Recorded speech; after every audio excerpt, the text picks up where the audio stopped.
If your TFSA has your spouse's name on it, there's a good chance you've filled out one word wrong, and that one word could cost your family tens of thousands of dollars. Most people who set up a TFSA do exactly what they're supposed to do. They add their spouse's name to the account. They feel good about it. They move on. What almost nobody is told by their bank, their credit union, or their advisor is that there are two completely different ways to name your spouse on a TFSA form. They look almost identical on paper. They have very different outcomes when one of you dies.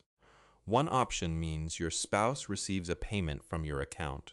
The other means your spouse simply becomes the new owner of the account. No tax event, no paperwork scramble, no contribution room consumed. The difference comes down to a single word: beneficiary versus successor holder. Your bank probably handed you a form with beneficiary printed on it. You wrote your spouse's name. Done. And that feels right because it is right, mostly. But if you didn't specifically request successor holder, you may have left your spouse exposed to a tax bill and a complication they'll have to sort out while they're still dealing with everything else. If this is the kind of thing your bank never told you, stick around. This channel exists for exactly that reason. In this video, I'm going to walk you through 2 TFSA mistakes that are completely invisible until it's too late to fix them. Neither one is your fault, but both of them are fixable right now. Let's start with the one that catches nearly every couple off guard. Before we get into the mistake, it helps to be clear on why the TFSA matters so much after 65. Most people understand the basics. You contribute after tax dollars, the money grows tax-free, and you pay no tax when you withdraw. But there's a piece that gets overlooked in retirement, and it's actually the most important part. When you take money out of a TFSA, that withdrawal is not counted as income. It doesn't appear on your tax return as income at all. That matters enormously once you're drawing from multiple sources in retirement. Here's a simple comparison. Say you have $10,000 to withdraw and you're already bringing in $80,000 a year from CPP, OAS, and a small pension. If you take that $10,000 from a rrif, it gets added to your net income. Depending on your province, that could push you into a higher tax bracket. It also counts toward the OAS clawback threshold, which in 2026 sits at $93,454. On a $10,000 rrif withdrawal in that range, you could be looking at roughly $1,500 coming back off your OAS payments, on top of the income tax. If you take the same $10,000 from your TFSA, none of that happens. Zero clawback, zero added tax. The net difference can be $1,500 or more on a single withdrawal. That's the structural advantage the TFSA has at this stage of life, and it's why keeping that account clean and growing matters. As of 2026, the annual TFSA contribution limit is $7,000. For someone who has been eligible every year since the TFSA launched in 2009, the cumulative lifetime room is $109,000. That's a meaningful shelter if you've been keeping up with contributions. But here's the rule that almost no one reads carefully. Contribution room only accumulates for years that you were a Canadian tax resident aged 18 or older. If you spent time outside Canada as a non-resident, or if you came to Canada later in life, your real room may be significantly less than $109,000. I'm not here to tell you your bank did something wrong. They gave you a form and you filled it out. The problem is, the form doesn't explain what it's asking. But here's where it gets complicated, and where most couples make the same quiet mistake without realizing it. So here's the distinction your financial institution probably never explained. When you name someone on your TFSA, there are 2 completely different designations available: beneficiary and successor holder. Most people have heard the word beneficiary. Almost no one has heard the phrase successor holder, even though it's on the form. With a beneficiary designation, Your spouse receives the fair market value of your TFSA at the time of your death. That payment itself is tax-free. So far, so good. But anything the TFSA earns after your date of death, any interest, any growth, becomes taxable income for your spouse. And there's a bigger issue. To put that money back into a TFSA, your spouse has to use their own contribution room. If their room is already used up, that money can never go back into a tax shelter. It sits in a taxable account from that point forward. With a successor holder designation, your spouse doesn't receive a payment. They become the new holder of the account. The TFSA simply transfers to them, intact, tax-exempt, with no contribution room consumed, no tax event, no estate delay. The account continues exactly as it was, just under their name. The Income Tax Act treats these two outcomes entirely differently. The form at your bank often doesn't. Let me put a real face on this. Carol and David are both 68, retired in Ontario. Each has a TFSA worth about $90,000. When Carol set up her account years ago, she named David as her beneficiary because that's what the form had, and no one told her there was another option. Carol passes away. David receives the $90,000 tax-free. That part works fine, but the estate takes 4 months to settle. During that time, the TFSA trust earns $1,800 in growth. That $1,800 is now taxable income for David. It goes on his tax return. He also has another problem. David has already maxed out his own TFSA. He has no room to reshelter the $90,000. That entire amount now sits in a taxable investment account for the rest of his life, generating tax every year on whatever it earns. If Carol had named David as successor holder instead of beneficiary, none of that would have happened. The account would have transferred to him seamlessly. No taxable growth, no contribution room problem, no difference in outcome, except that David would still have a $90,000 TFSA instead of a $90,000 taxable account.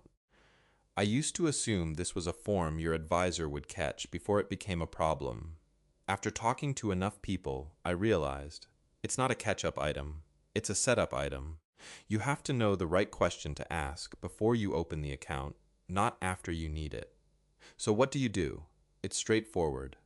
Contact every financial institution where you hold a TFSA and ask specifically, is my spouse named as successor holder on my TFSA or as beneficiary? That's the exact question.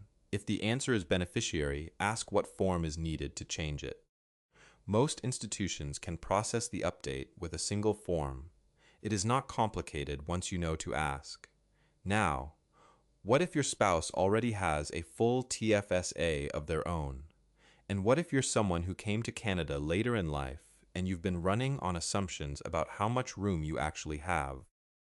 There's a second mistake that's just as quiet, and it hits a specific group of Canadians particularly hard. Anyone who immigrated to Canada, lived abroad for an extended period, or came back to Canada after years outside the country. Here's the rule that trips them up. TFS. A contribution room only accumulates for years in which you were a Canadian tax resident and at least 18 years old. Not years you were a Canadian citizen. Not years you paid taxes somewhere else. Only years you were a tax resident of Canada, aged 18 or older, after the TFSA launched in 2009. Somebody who was a Canadian resident from day one and has been eligible every year since 2009 has $109,000 in cumulative TFSA room as of 2026. That's the number that gets quoted most often, but it is not the number for everyone. Take someone who immigrated to Canada in 2015 at age 45. They've been a tax resident for 12 years, not 18. Their actual cumulative room is around $77,000, not $109,000. The difference is $32,000. If they contributed based on the higher number, they're sitting on a significant overcontribution. The CRA penalty for overcontributing to a TFSA is 1% per month on the excess amount, every month until it's removed. That's not a one-time fine. It accumulates month after month. And because the TFSA doesn't generate a T slip the way an RRSP does, many people have no idea it's happening until CRA sends them a notice.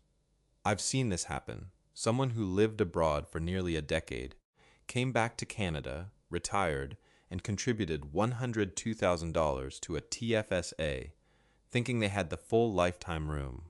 Their actual room was around $45,000. The CRA penalty letter arrived 8 months later. The risk comes up most often when people consolidate accounts after a spouse passes away, receive an inheritance, or start rolling rrif minimum withdrawals into their TFSA in retirement.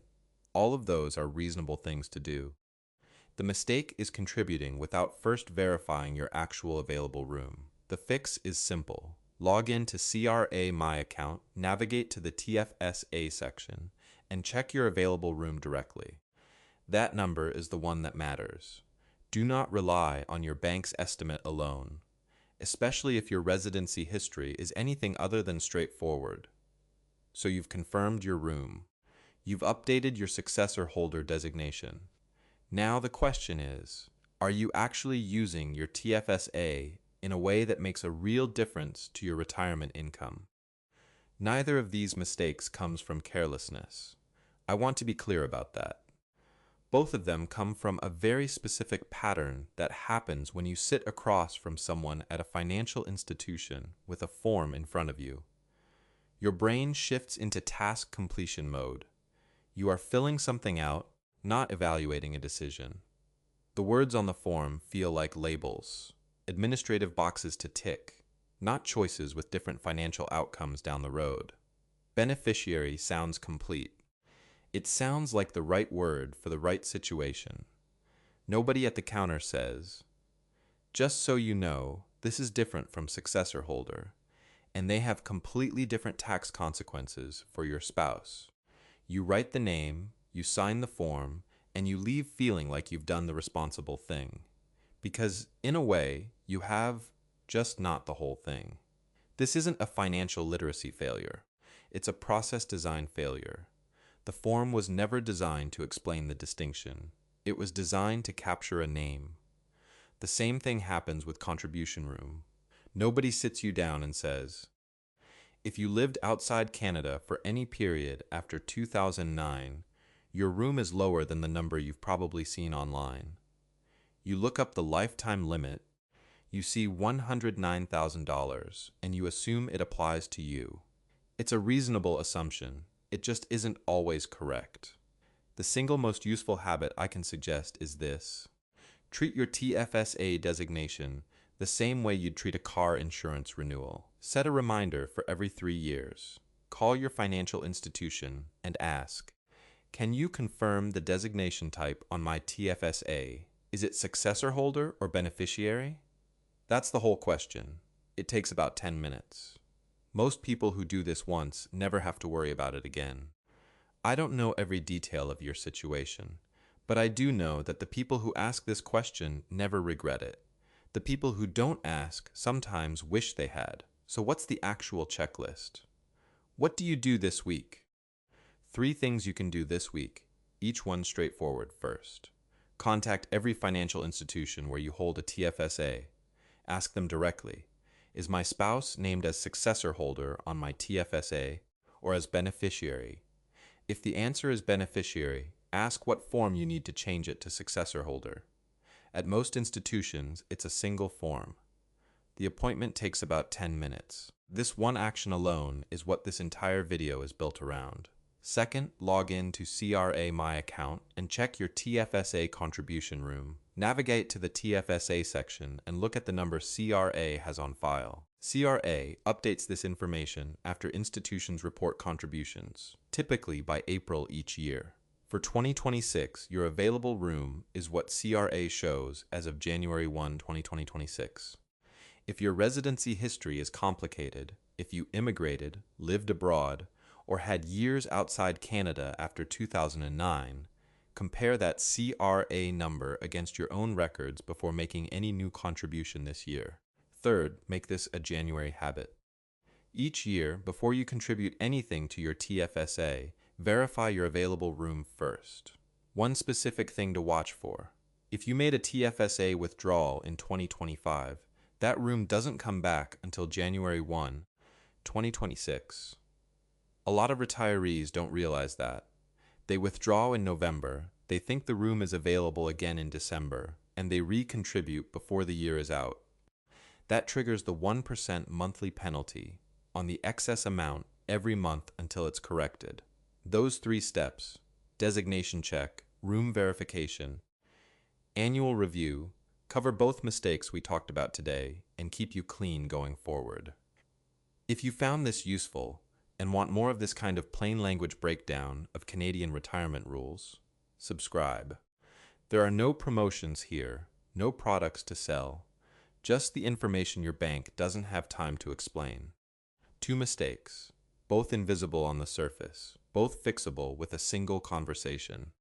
The wrong designation type on your TFSA can cost your spouse tens of thousands of dollars and leave money permanently outside a tax shelter. An incorrect assumption about your contribution room can trigger a CRA penalty that compounds quietly for months before you find out. Neither one requires a complicated fix. They require the right question. The successor holder form isn't complicated. At most institutions, it's a single page. The hard part is knowing to ask for it.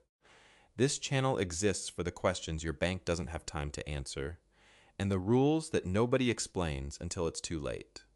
If that's useful to you, subscribe. We'll be here.